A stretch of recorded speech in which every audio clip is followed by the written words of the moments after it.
Welcome to the Don't Count Me Out podcast. This program is dedicated to stroke survivors, loved ones, and caregivers, medical professionals, and anyone interested in learning more about this devastating disease and the warriors that face it every day. Our mission is to share stroke survivors' stories of inspiration and hope, form friendships and community, gain knowledge and insights, and the courage to dream and explore new avenues as we find our way back to living. So, my friends, the Don't Count Me Out podcast begins right now. Did you say you're doing your podcast at the same time?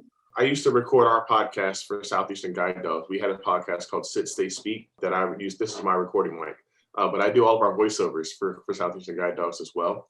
So I am dead in the middle of recording voiceovers for what we call Online University, which is a brand new program that's about to roll out here soon, hopefully in the fall of 2022, fingers crossed. But I think I've done 20 voiceovers in the last couple of weeks of just, the basics of what to expect when you're applying for a dog, what to expect when coming to class, and how do you bathe your dog? How do you groom your dog? All those little things. I have 2 more I have to record. And this is something that's rolling out this fall?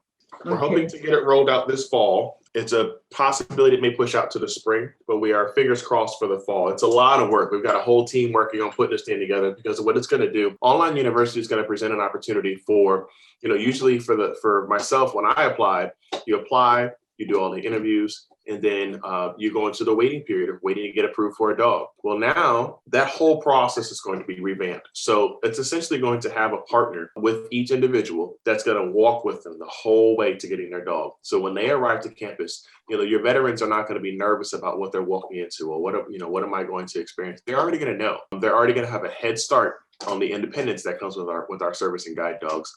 And it's going to be a great asset to push our programs forward. That is excellent. And that's part of some of the things that I wanted to talk to you about. By the way, I'd like to introduce our guest for today. This is Sean Brown. He's the Associate Director for Philanthropy at the Southeastern GUIDE DOGS. I've talked a lot to people about your organization. I just believe in it so much, and living so close to where you have your campus, I see the dogs and their trainers all over town. It's a very walkable town, so the dogs really get to be socialized and really get to go through their paces. One of the things I want to do for stroke survivors is to help them to understand what it is that you offer. That all began because of a conversation online that I heard between some people. I was involved in it as well. But the information that they were giving out was so far from what the truth is. I just wanted to dispel any of these myths. I know for anybody who has problems seeing, and a lot of times after a stroke, people's eyesight has been impaired. So if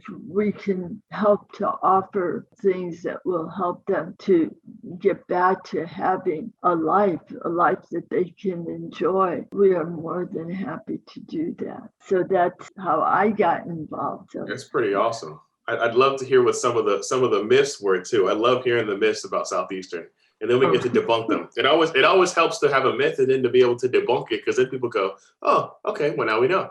Yes, exactly. But Sean, I love the idea, and is it all right if I put that on the podcast? Because we're getting a scoop here from you, aren't we?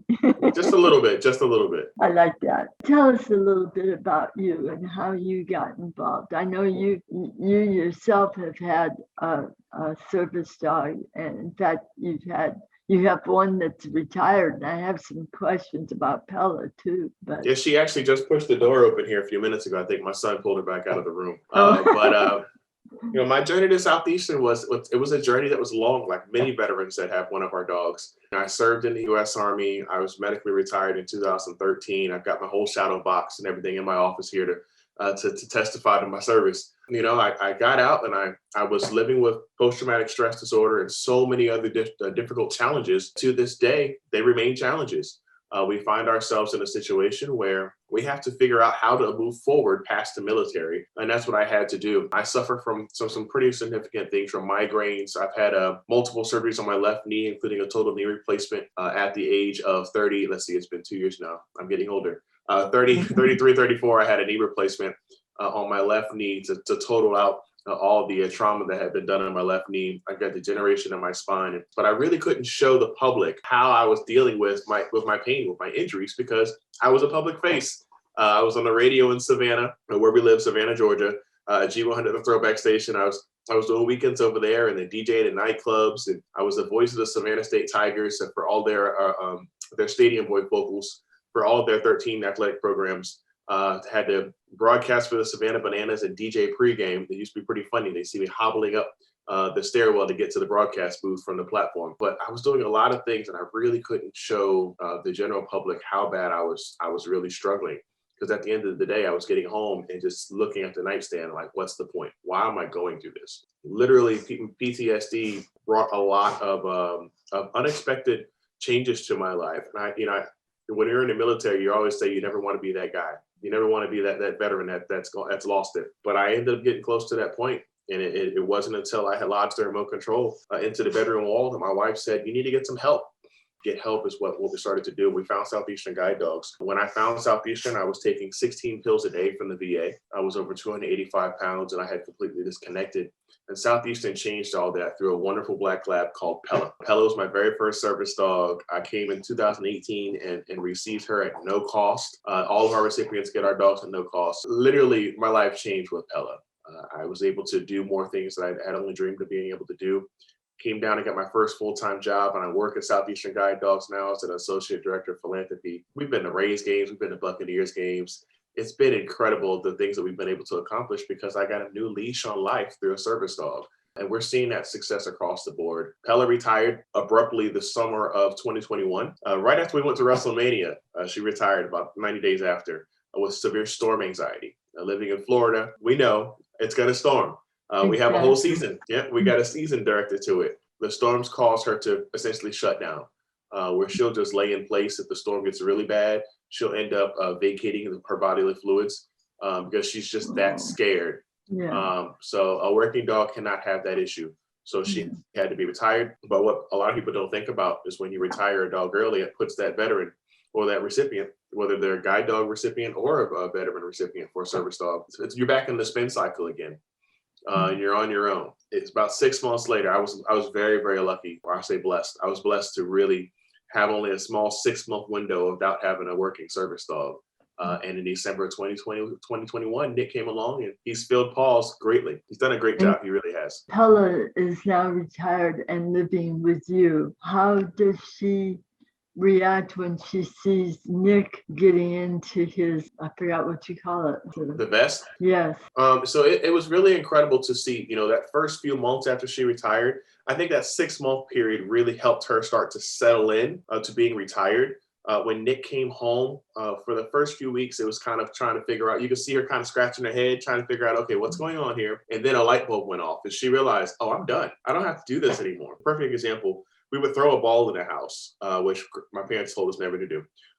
We throw a ball in the house for the dogs to run because it's hot outside, let's be honest. So we throw the ball, and when Pella and Nick were first together at the house, Pella was the one to go get the ball because she was the top dog. After about a week, maybe 2 weeks, you would see when we throw the ball, she would stop, let Nick go get the ball and bring the ball back. And you could see that transfer of transfer of responsibility. In the military, we call it a change of command.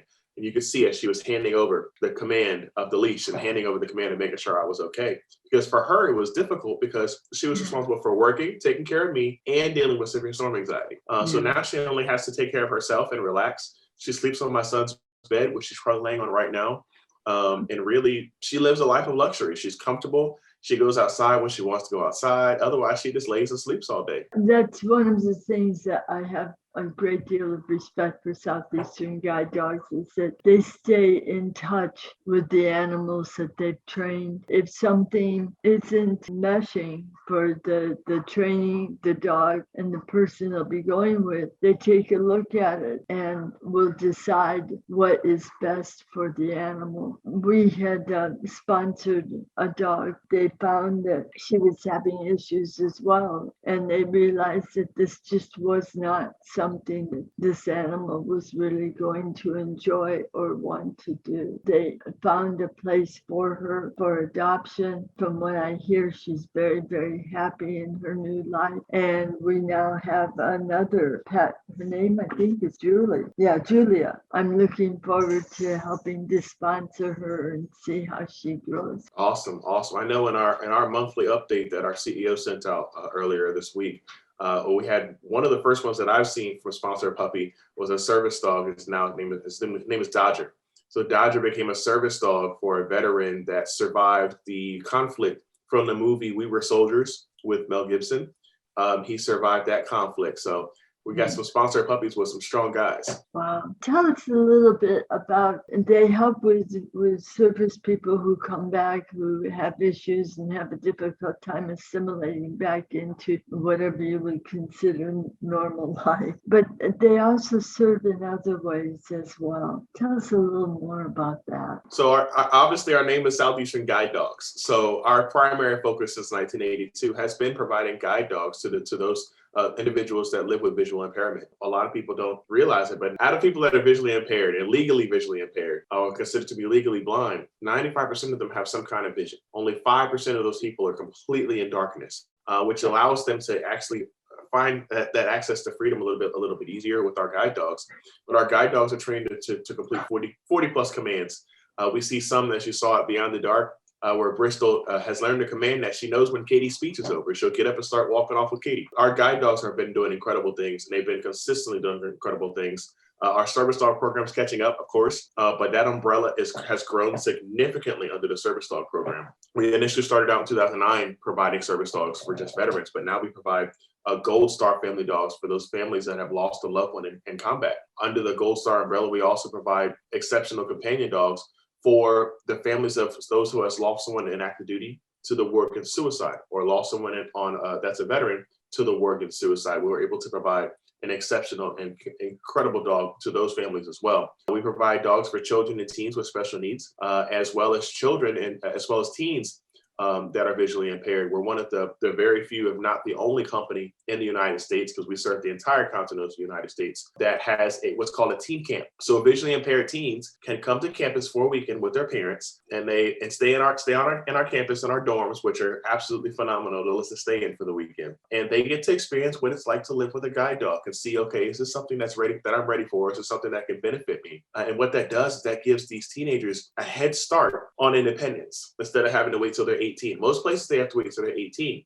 If they come to a teen camp, they're able to get a dog at 15. So imagine that 3-year head start that they'll have to get that freedom and independence with a guide dog. It changes the game. It really does.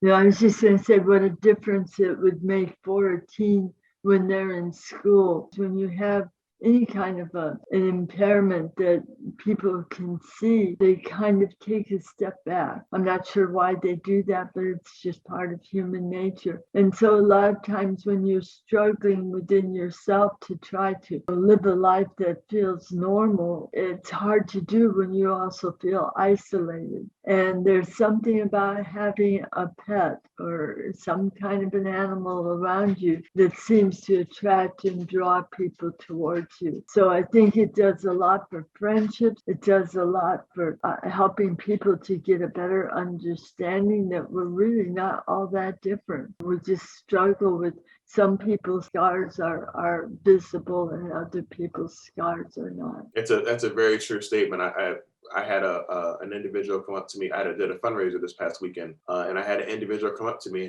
and the first thing she said was, "Oh, well, you look like you're fine. What do you need a service dog for?" And I said, I had shorts on that night. So I literally lifted my short leg. She could see all the scars on my knee. And then I said, I also live with severe PTSD, but you never want to offend somebody that way by saying something like that, because people just don't know. And it's already hard enough for a recipient to, you're putting a target on yourself when you have a service dog with you. At the end of the day, guide dog, service dog, they're all service dogs. They're all working dogs. But it paints a really big target on us and makes it very obvious who we are. For veterans with PTSD, it makes it obvious, okay, there's something wrong with this veteran. To have the assistance of these dogs, it outweighs all of that. It makes it worth it. You adjust to dealing with people. You adjust to dealing with the negativity that you receive. You go to the grocery store and somebody goes, oh, you got a dog in a produce aisle. It's opportunities to explain, it's opportunities to teach. And sometimes those opportunities can help change a community. I saw something when I was over at Southeastern Guide Dogs the first time, and this is long time ago before you built this beautiful campus that you have now. When we went into the main office area, there was a woman laying on the ground. And, I was concerned when I saw that because I thought maybe she had passed out or something had happened. Everybody was just standing around her and not moving and, not talking to her or anything. And there was a service dog that was laying right alongside her, not moving, not panting, anything. And they explained to me after we left the room that this woman had called them and told them that she is just deathly afraid of dogs. She had had a situation happen when she was very young where she had been bitten, and she wanted to try to get over that fear. And so they would let her come in and spend about an hour with the dogs as much as she felt comfortable doing it. The heart of the people that work at Southeastern Guide Dogs and the way they think, I think is just absolutely incredible. I've often wondered, about that woman and if she made her go. Hopefully she's sitting at home with a little puppy on her lap. Who knows? Hopefully so. That's my first time hearing that story. That's incredible. I'm gonna have to ask about that. Yeah. That's pretty cool. How long has Southeastern Guide Dogs been around, and what would you say is one of the best things that they offer? So we were established in 1982 on the same place where you see 33 beautiful acres right now. We started with just a farmhouse, 3 dogs, a station wagon, and 1 instructor. And we bloomed out to what has been, as I say, better than Disney World, in my opinion. But it's an incredible place to be. Our biggest asset is that we're offering everything that we provide at no cost. We don't charge a single thing to any of our recipients. It makes it so that way all of our recipients, all they have to do is focus on receiving your dog, bonding with your dog, and moving forward in success. If you need help, there's an instructor on the phone ready to get out to you if you need assistance from our alumni care program. We don't pay for monthly preventatives. We don't pay for food. From Family Pet Food provides all of our food for free for every recipient. We get our monthly preventatives from Elanco for every recipient. Annual vaccinations, it's all at no cost. All we have to do is move forward in success. I think that's the biggest highlight of our programs. The fact that we're able to do so much when it costs us about $50,000 for each dog.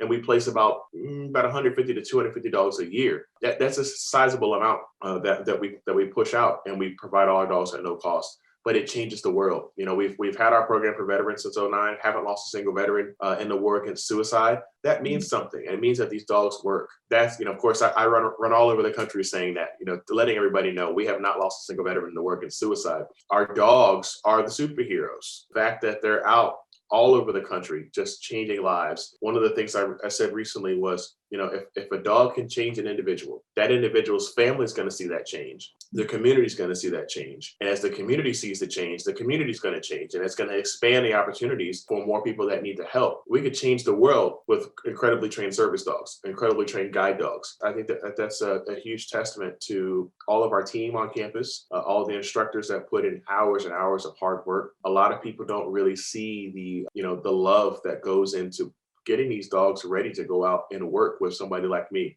or somebody who's visually impaired. I had the opportunity recently to actually go to a match day and see the trainers or the instructor side of match day. And literally to see they're almost in tears because they're having to hand the leash over from a dog that they poured their heart and soul into to help someone move forward. It was really touching. And it really put a big star on why we do what we do. And it's not possible without opportunities like this and all of our donors that buy into our program and invest into the success and the cornerstone of our future. How do you help them when they do have to say goodbye and the dogs graduate? How do you help them to go past it, to be happy for the dog and the new recipient that has this animal? A lot of puppy raisers say the same things. They all say it's for a better purpose. These dogs are going to save a life. And when you're taking it from that angle, there's no better reason to say, let's go on to college. A lot of times too, a lot of people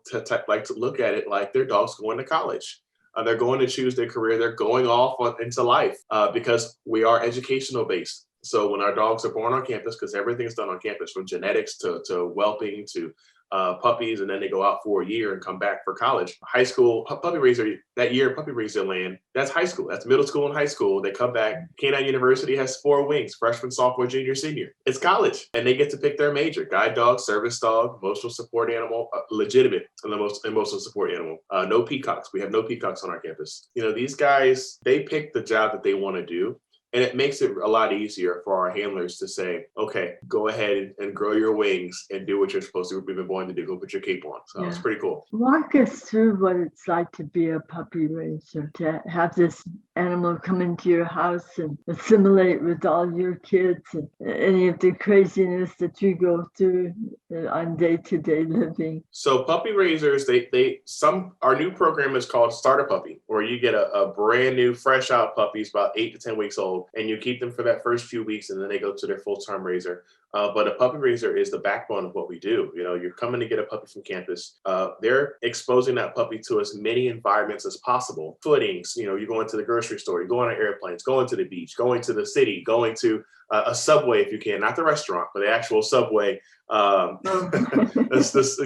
subway train. But expose these dogs to as many things as possible, so that way when they get to their handler, it's nothing new. They're used to it. Both of my service dogs trained for loud environments. I'm a musician, and I'm a sports fan. I was a sports guy for years, so they needed to be able to sit in those environments and be okay. Both of them can sit on a platform, the worship pastor at my church. They can sit on the platform at the church and be okay. That's thanks to their puppy raisers. Puppy raisers once a month, and if needed more, they come together with local puppy raisers in their area. If there are no puppy raiser groups in that area, we do have remote puppy raising now. So if you're in, say, Ohio, shout out to everybody in Ohio, they can log on and join other remote raisers and train our puppies together. So they're bringing the most successful and prepared puppies back when they come in for college. And then after about a year and a half, they come back for freshman orientation. And it's a blast. There's a lot of tears. One of the things I used to always say, because I used to come and speak at the freshman orientations, is dry your tears and go get another puppy. But it's always encouraging because they get to see the path that their dog that they put all that love into moves forward into. I'm connected to both of my puppy raisers families, both the Ross family in Savannah, Georgia, and then the Pellis family is up in Atlanta. My brain just completely dropped their name and it's right on my tongue. The TBI will do that for you. We're able to communicate. They're able to see on social media, they're able to track their dog. They're able to see how's my dog doing. And they're asked, do you guys need anything? If they're in town, I always say, hey, come say hi, because these dogs never forget their puppy raisers. It's an incredible thing to see. When I first came to class, we had what's called Puppy Raiser Day. And they came down and literally as soon as Pella saw her raisers, she lost her mind. It was so cool to see. And then after about 2-3 minutes of her saying, okay, it's good to see you guys, I got to go back to work. And she came right back to me, sat down, and was ready to go. We didn't really have that opportunity for Nick because it was in the middle of the big C. Hopefully one day we'll get the Ross family down here from Savannah. It's crazy because we're all in the same circle from Savannah. Maybe one day we'll get them down here. You're beginning to open your campus a little more to people in the community, but just little steps until we can be absolutely sure that we're not facing COVID again. I've had dogs forever. I train them to do tricks for my own entertainment more than anything, and also for their safety. But I would never consider myself to be someone that could train an animal like you do. How do you pick the trainers? So our trainers, it's just like any other job. They apply, they come in and they're assessed. We do all positive reinforcement training. So we don't use any of the negative connotations, the prong collar, none of that gets used at Southeastern Guide Dogs. They certify for our programs. Most of our trainers have come up from being a canine care technician working in the kennels and made their way up to become trainers. Nick's trainer is a perfect example of that. His instructor, his instructor, Amanda, was a canine care technician, or a CCT, and she came up. We have a program called Green to Gold's the military program. It's called the Green Folder. Green to Gold in the Army is when you go from enlisted to being an officer. But we have the Green Folder program where someone say I wanted to become an instructor. I could. I'm not going to, but I could. And they go through all the steps. They get their credentials and they become an instructor. There's so much value in creating our instructor base from people who know our mission. They've been on the ground level of creating these incredible dogs, and now they get to mold them like the clay into these perfect superheroes. It's really, really cool to see. But majority of our instructors they're grown in-house. Some of them come from outside and they become a part of our family. Sometimes they depart and then come back. It happens, but it keeps that fire lit. We're all individuals, whether we're a dog or a person. We all have our own needs for the happiness and fulfillment of both. Graduation day is coming up, but before they graduate, they meet the person that will be their forever recipient. This is a question I know I'll forget to ask. How long do they usually work before they retire? From graduation date to retirement date, all of our dogs are expected to retire before the age of 10, but it's been extended to the age of 11. Sometimes the dogs end up having to retire early. It happens. Pella's a perfect example. But from match day to retirement, you usually see about 8 years of work because our dogs are usually about the age of 2 when they go out. Nick turns 3 this month. So it's a good 8 years of work. Sometimes they retire a little bit earlier. And each recipient has the choice of whether they want to keep their dog or not as a pet. Because once they're no longer a working dog, then they're a pet, which makes it where in some situations folks live in a community that's a no pets community, but a working dog has to be allowed. Once that dog's no longer working, it then becomes a pet. So they have a decision to make. Do I move or do I surrender my dog? And now we do have a great program for that if a handler cannot keep their dog. It's called our Angel Wings program, where someone will come and adopt that dog who's worked all those years and give them the best life for the rest of their life. They earn a retirement. As I like to say, they get filet mignon and champagne the rest of their life. They're well taken care of when they do retire. I would say about a good 95, 96% of the time, the handler keeps their dog. And is it the same for them after the dog retires? Do you still support them with the vet and the food and everything? So we are working on that. That is a long-term goal. Our priority was to make sure that our active working teams had that support. We are working on some things to put that into place, though. So we'll make it easier for our retirees. We're seeing our service dog program has hit its 10-year mark already. So we're starting to see those first dogs start to retire. So now that's when we start to look at that, and it's showing that it's going to be something that we're going to look into. Maybe we'll have another scoop from you. We'll see. You almost got me on that one. You've been working for them for a while. You've had 2 of the dogs. Out of everything that you've done, what comes to mind to you first? The day I met Pella is probably one of my greatest memories because it really created that change. It was like a light switch. He knocked on the door. She came running. I wish we had it on camera. I have Nick's on camera. They knocked on the door. She came in the room. She had just gotten a bath and she hit the sunlight. And the first thing she did was shake, and you just mist went everywhere. But it really created that change that day. And it was a new thing moving forward. We had a new mission. One of the things that we said with that class, I'll never forget my buddy Rich, who actually lives local here too. He has a golden retriever service dog when we were doing golden retrievers. And he said, man, there's got to be somebody who needs this more than us. And the trainer stopped him right there and said, but these dogs are made for you. These dogs are perfect for you. So it's, those kind of moments stand out. Definitely WrestleMania. One of the, I'm a huge WWE fan, but that was a bucket list item for me. And I was not able to do that before I came and got a service dog. There was no way I was going to be able to do that. To have that moment when you're in that environment, it really kind of rocks you to your core because you sit down and you have the realization, I could do this again. I can be in these environments and be okay. I can see pyro going off and have the big bangs and the big surprising sounds, and I'm okay. The beauty of WWE is when to expect pyro, so it kind of helps you a little bit.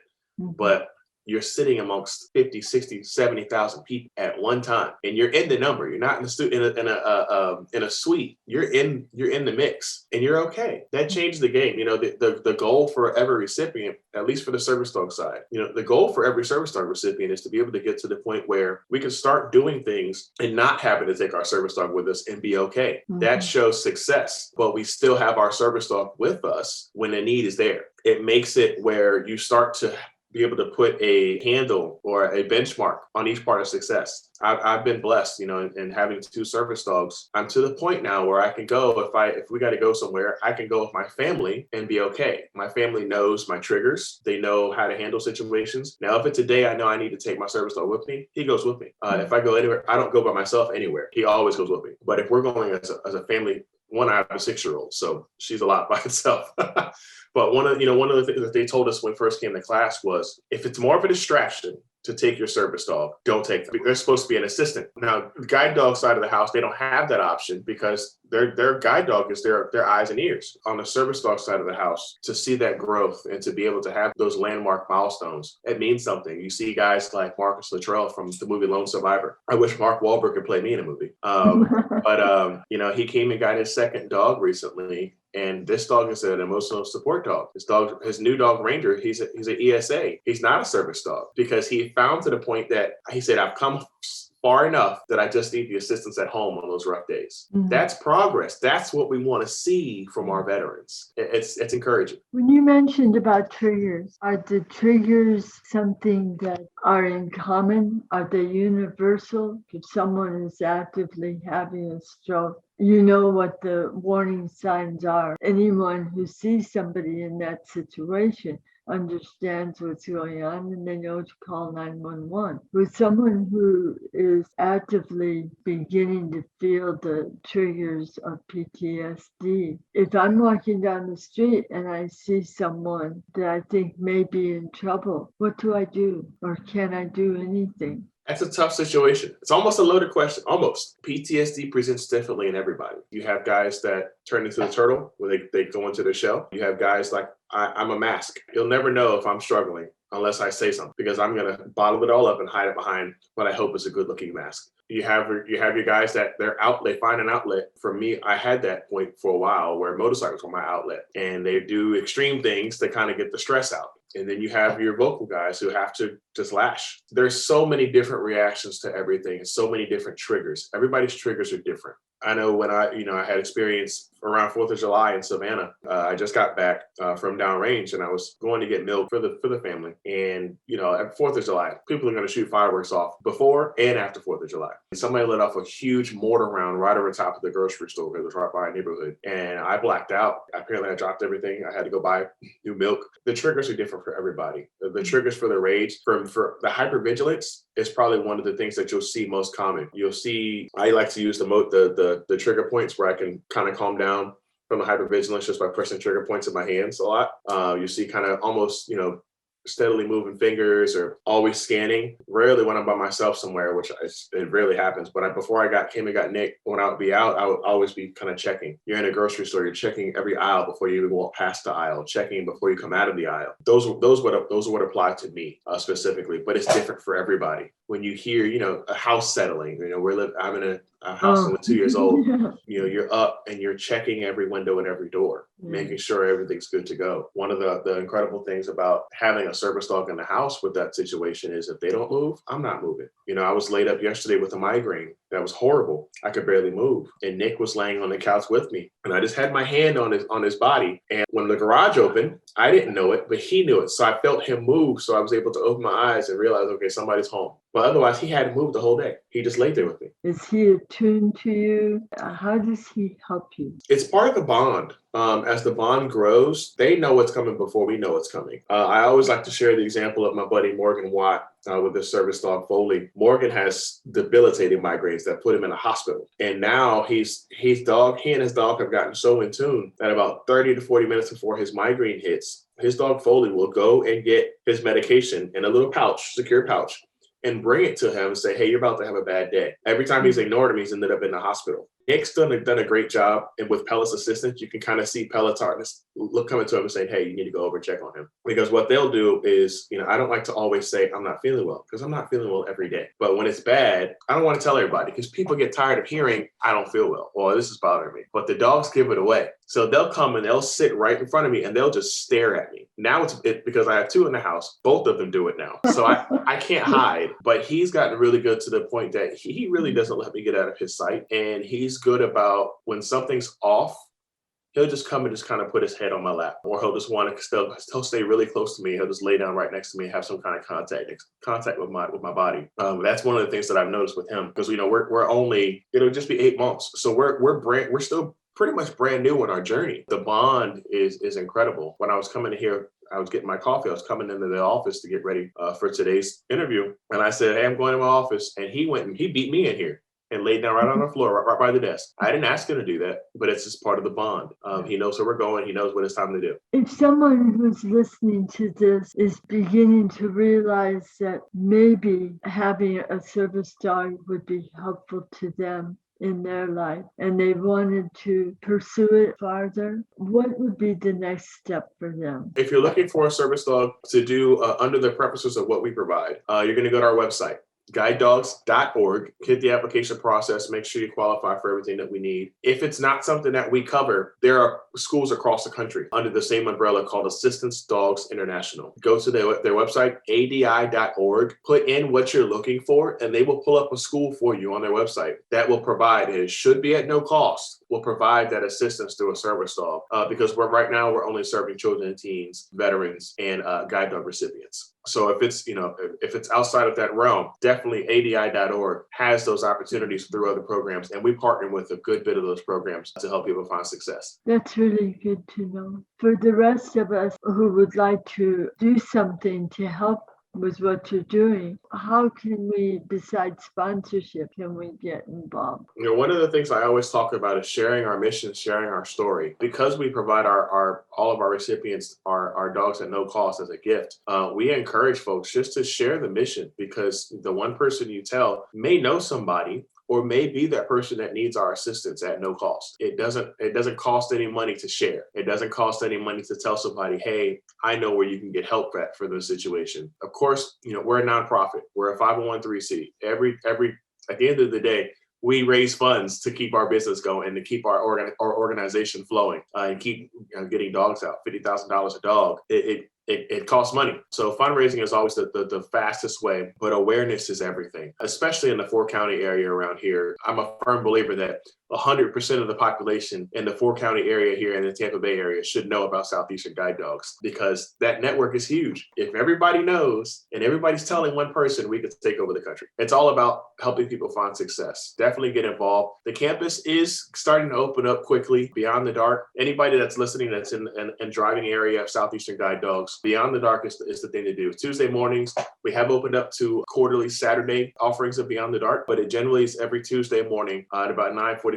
We're done at 11:15. You get to go see the puppies from there. But it's the opportunity to truly experience what it is to be someone who's visually impaired, just trying to go meet a friend.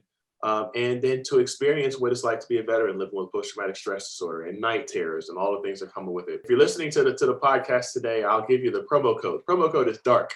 Put the promo code DARK in and you get to go see it for free, because we want you guys to come and spread awareness of our programs. It's just for listening to the podcast today. If they ask where you got it from, tell them Sean gave it to you. Sean, thank you so much for being with us. I've enjoyed this. I've learned a lot. If anyone either needs a dog or is in a position to help you, we all have mouths, so except for some of us who suffer from aphasia, we might take a little longer to get the message out, but we have our ways. We can still do it. Well, we certainly appreciate all the support. It's been an honor to have the opportunity to share our mission. It means the world to me. It's all I care about doing. Well, we definitely will stay in touch. Until we see y'all next week with another show, thank you so much for being here today. Come back and join us again sometime. Thanks for watching, everybody. We hope you enjoyed the show. My name is Bob Borth with Joanne Glim. And remember, don't ever count us out.